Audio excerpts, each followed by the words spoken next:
आज मैं तुम्हें ऐसी जगहों के बारे में बताऊंगा जहां तुम्हें कोई न बुलाए, तब भी जाना तुम्हारा कर्तव्य है, तुम्हारा फर्ज है और तुम्हारा धर्म भी है। इन जगहों पर हर हाल में जाना चाहिए और वहां शामिल होना तुम्हारे लिए अत्यंत आवश्यक है। ये 7 स्थान ऐसे हैं जहां बिना बुलाए जरूर जाना चाहिए। मैं तुम्हें आज इन बातों का ज्ञान दूंगा और समझाऊंगा। हे चंद्रगुप्त, ये बातें तुम्हारे जीवन भर काम आएंगी, इसलिए मेरी बातों को ध्यान से सुनो क्योंकि ये अनमोल है। नमस्ते दोस्तों, हमारे YouTube चैनल वास्तुशास्त्र में आपका हार्दिक स्वागत है और हमारे चैनल को जरूर सब्सक्राइब करें ताकि हमारी हर नई वीडियो सबसे पहले आप तक पहुंचे। साथ ही बेल आइकन दबाना न भूलें। तो चलिए आज की वीडियो की शुरुआत करते हैं। पहली जगह, भाई या मित्र की पुत्री का विवाह। हे चंद्रगुप्त, तुम्हें पता है भाई और मित्र दोनों ही जीवन में अपने होते हैं। भाई तो जन्म से रक्त के बंधन से तुम्हारे साथ जुड़ा होता है, लेकिन मित्र वह है जिसे तुम अपने आचरण, अपने व्यवहार और अपने स्नेह से अपना बनाते हो। यही कारण है कि मित्रता का बंधन कई बार रक्त संबंधों से भी अधिक गहरा और स्थायी हो जाता है। अब सोचो, जब भाई या मित्र की पुत्री का विवाह हो रहा हो, तब क्या यह उचित है कि तुम वहां न जाओ, चाहे उन्होंने निमंत्रण भेजा हो या नहीं? यह अवसर ऐसा है जहां तुम्हें बिना बुलाए भी अवश्य पहुंचना चाहिए, क्योंकि विवाह केवल एक सामाजिक कार्यक्रम नहीं, बल्कि यह धर्म, परंपरा और संस्कारों से भरा हुआ एक यज्ञ है। कन्यादान को शास्त्रों में सबसे बड़ा दान माना गया है। उस समय एक पिता के हृदय में अनेक भाव उमड़ते हैं, गर्व, पीड़ा, प्रेम और आशा। ऐसे समय में तुम्हारी उपस्थिति उसके मन को बल देती है। हे चंद्रगुप्त, याद रखना, जीवन में एक व्यक्ति अकेले नहीं जी सकता। जब सुख और दुख बांटे जाते हैं, तभी जीवन सार्थक होता है। जब तुम बिना बुलाए भाई या मित्र की पुत्री के विवाह में पहुंचते हो, तो यह दर्शाता है कि तुम्हारा प्रेम केवल शब्दों में नहीं, बल्कि कर्मों में भी जीवित है। तुम्हारी यह उपस्थिति उसके परिवार के लिए संबल बनती है। सोचो, यदि किसी कारण से तुम्हारा और मित्र का संबंध टूट गया हो या भाई से दूरी हो गई हो, तो क्या इसका अर्थ यह है कि तुम उनके सबसे बड़े अवसर में भी अनुपस्थित रहो? नहीं, बिल्कुल नहीं। उस क्षण सारे मतभेद भुलाकर तुम्हें वहां पहुंचना चाहिए, क्योंकि पुत्री का विवाह केवल उसका नहीं, बल्कि पूरे परिवार का और समाज का उत्सव होता है। यह स्नेह और विश्वास का प्रतीक है। जब तुम बिना निमंत्रण के भी विवाह में पहुंचते हो, तो यह संदेश जाता है कि तुम उस परिवार का सुख दुख सच में अपना मानते हो। यह विश्वास रिश्तों को गहराई देता है। समाज में भी यह देखा जाता है कि कौन व्यक्ति निस्वार्थ भाव से दूसरों के साथ खड़ा है। सामाजिक एकता का संदेश। विवाह केवल 2 व्यक्तियों का नहीं, बल्कि 2 परिवारों का मिलन होता है। जब तुम वहां पहुंचते हो, तो यह सामाजिक एकता को मजबूत करता है। तुम्हारी उपस्थिति लोगों को यह एहसास कराती है कि इस समाज में कोई अकेला नहीं है। धर्म और पुण्य का अवसर। शास्त्रों में विवाह समारोह में सम्मिलित होने को पुण्यकारी कार्य कहा गया है, क्योंकि विवाह एक यज्ञ है और यज्ञ में सम्मिलित होकर मनुष्य पुण्य अर्जित करता है। हे चंद्रगुप्त, यह मत सोचना कि तुम्हारी उपस्थिति महत्वहीन है।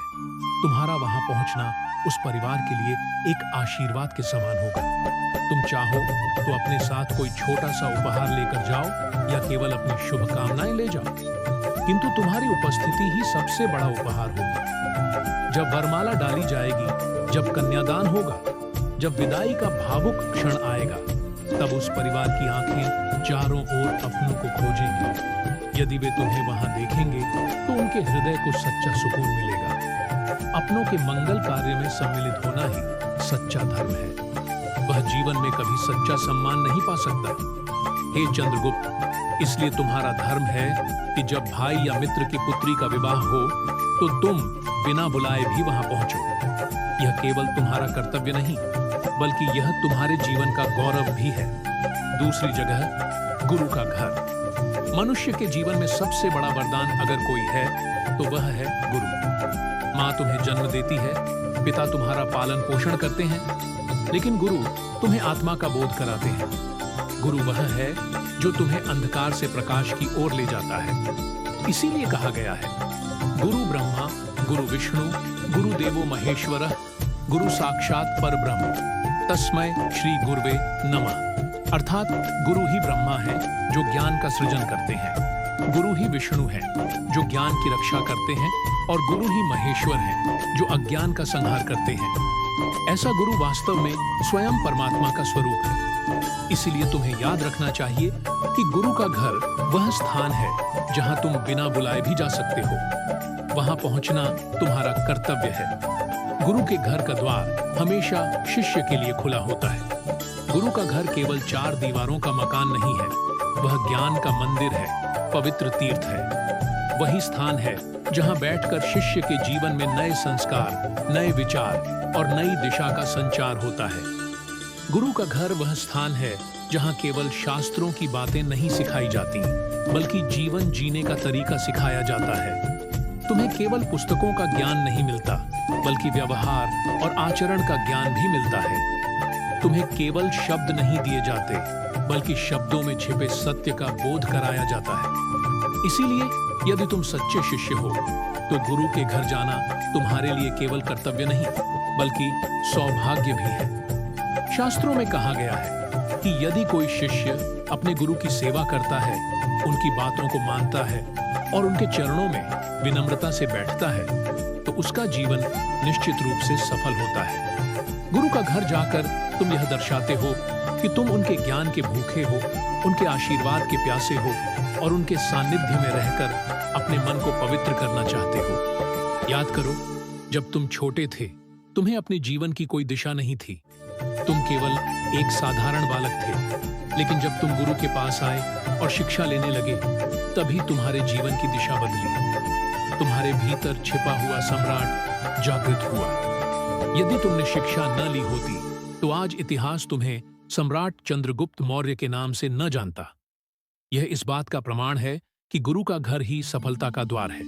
गुरु का घर नियमित रूप से जाना शिष्य के जीवन को नई दिशा देता है। वहां से मिली शिक्षा केवल पुस्तकों तक सीमित नहीं होती, बल्कि जीवन के हर निर्णय में सहायक बनती है। गुरु के प्रति सम्मान और कृतज्ञता व्यक्त करना शिष्य का धर्म है। गुरु का घर जाकर उनके चरणों में बैठना यह दर्शाता है कि तुम उनके उपकारों को समझते हो। गुरु का घर केवल भौतिक ज्ञान नहीं, बल्कि आध्यात्मिक शांति और आत्मबोध भी देता है। जब शिष्य गुरु के घर बैठता है, तो उसका मन शुद्ध होता है और उसकी आत्मा प्रकाशमान होती है। चंद्रगुप्त, जब भी तुम गुरु के घर जाओ, तो विनम्रता और श्रद्धा के साथ जाओ। खाली हाथ मत जाना। चाहे कोई साधारण वस्तु ही हो, लेकिन गुरु को अर्पित करो। गुरु को वस्तु की आवश्यकता नहीं होती, पर तुम्हारे भाव की आवश्यकता होती है। गुरु के चरणों में बैठकर उनके वचनों को मन में उतारो और उनके घर में कोई कार्य करते समय सेवा भाव रखो। संग वह स्थान है जहां मनुष्य की दबी हुई भक्ति बाहर आती है। जैसे दीपक अंधकार को दूर करता है, वैसे ही सत्संग अज्ञान को मिटा देता है। जीवन में इसका सीधा प्रयोग यह है कि जब भी तुम्हारा मन अशांत हो, जब भी जीवन में मार्ग स्पष्ट न हो, तुम्हें सत्संग में जाना चाहिए। वहां की वाणी, वहां के भजन और वहां का माहौल तुम्हें अंदर से बल देंगे। सत्संग में बिना बुलाए जाना तुम्हारी श्रद्धा और भक्ति का प्रमाण है। यह दिखाता है कि तुम्हारे मन में ईश्वर के प्रति प्रेम है। यह समाज को भी संदेश देता है कि तुम्हारा झुकाव धर्म और नीति की ओर है। सत्संग तुम्हें संयम, धैर्य और करुणा सिखाता है। और सबसे बड़ी बात यह है कि सत्संग तुम्हें यह याद दिलाता है कि यह संसार नश्वर है, परंतु ईश्वर शाश्वत है। चौथी जगह, माता पिता का घर। इस संसार में माता पिता सबसे बड़े देवता हैं। उनका घर सबसे पवित्र स्थान है। वहां बिना बुलाए बार बार जाना चाहिए, क्योंकि माता पिता का घर वह द्वार है जहां से तुम्हारा अस्तित्व शुरू हुआ है। शास्त्रों में कहा गया है, मातृ देवो भव, पितृ देवो भव। अर्थात माता को देवता मानो, पिता को देवता मानो। माता पिता के चरणों में स्वर्ग बसता है। वे तुम्हारे प्रथम गुरु हैं। उन्होंने तुम्हें जीवन दिया, संस्कार दिए, शिक्षा दी और कठिनाइयों से बचाया। माता पिता के घर जाना केवल एक सामाजिक कर्तव्य नहीं है, यह आत्मिक कर्तव्य भी है। वहां जाने से तुम्हें आशीर्वाद मिलता है और आशीर्वाद से जीवन की हर कठिनाई सरल हो जाती है। माता पिता के घर बिना बुलाए जाना यह दर्शाता है कि तुम्हारे हृदय में उनके लिए आदर और कृतज्ञता है। जीवन की हर सफलता के पीछे माता पिता की दुआ होती है। यदि उनका आशीर्वाद न हो तो कोई भी उपलब्धि अधूरी है। इसीलिए कहा गया है, जननी जन्मभूमिश्च स्वर्गादपि गरीयसी। माता और जन्मभूमि स्वर्ग से भी बढ़कर है। इसीलिए चाहे कितने भी व्यस्त रहो, माता पिता के घर बार बार जाओ, उनके चरणों को स्पर्श करो, उनकी सेवा करो और उनसे आशीर्वाद लो। यह तुम्हारा धर्म भी है और नीति भी। पांचवी जगह, अपने सास ससुर का घर। विवाह केवल दो व्यक्तियों का नहीं, बल्कि दो परिवारों का मिलन है। विवाह के बाद सास ससुर का घर तुम्हारा दूसरा घर होता है। वहां बिना बुलाए जाना तुम्हारा धर्म है। सास ससुर तुम्हारी पत्नी के माता पिता हैं। यदि तुम उन्हें सम्मान दोगे तो यह तुम्हारे रिश्ते को और गहरा करेगा। शास्त्रों में कहा गया है कि विवाह से बना रिश्ता भी रक्त संबंध जितना ही पवित्र होता है। इसीलिए ससुराल का घर केवल एक औपचारिकता नहीं है, बल्कि वह घर भी तुम्हारा अपना घर है। जब तुम सास ससुर के घर बिना बुलाए जाते हो तो यह दर्शाता है कि तुम्हारे मन में उनके लिए आदर और अपनापन है।